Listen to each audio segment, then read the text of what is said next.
Hi అండి. నాతో కొంతమంది అంటూ ఉంటారు, ఎందుకు చదువుకొని కూడా ఇంట్లో ఖాళీగా ఉంటున్నావు, ఎందుకు చదవనంతలా వేస్ట్ చేసుకుంటున్నావు, యూటిలైజ్ చేసుకోవడం రావట్లేదు నీకు అని చెప్పేసి అంటున్నారు.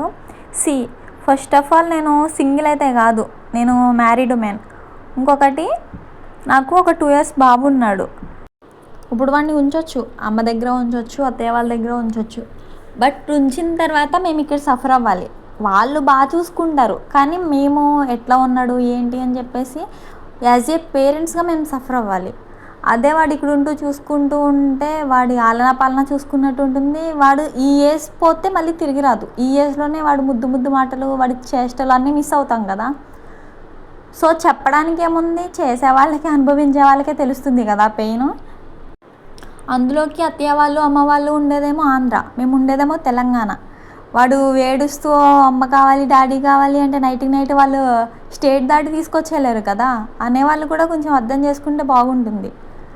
ఎస్, ఆఫ్ కోర్స్ మేము చదువుకున్నాం కదా అని జాబ్ చేయాలి అట్లానేమీ లేదు.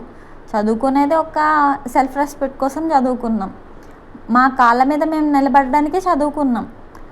బట్ పిల్లల్ని వదిలేసి వాళ్ళని సఫర్ చేసి మళ్ళీ మేము ఇక్కడ సఫర్ అయ్యి అట్లా చేస్తే మళ్ళీ పేరెంటింగ్గా మేము తప్పు చేసిన వాళ్ళం అవుతాం.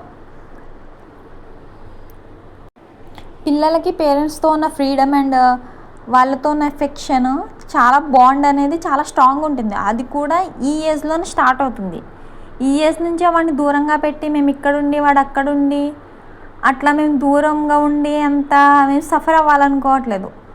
సో చదువుకున్నంత మాత్రం జాబ్ చేయాలని లేదు, జాబ్ చేస్తున్న వాళ్ళందరూ కూడా ఏదో ఎక్కువ చదివేశారని లేదు. వాళ్ళ ఫ్యామిలీ ప్రాబ్లమ్స్ బట్టి వాళ్ళు అట్లా మూవ్ ఆన్ అవుతూ ఉంటారు. అండ్ ఆల్సో పిల్లలు స్ట్రాంగ్గా ఉండాలంటే పేరెంట్స్ దగ్గర ఉండాలనేది నా ఒపీనియన్.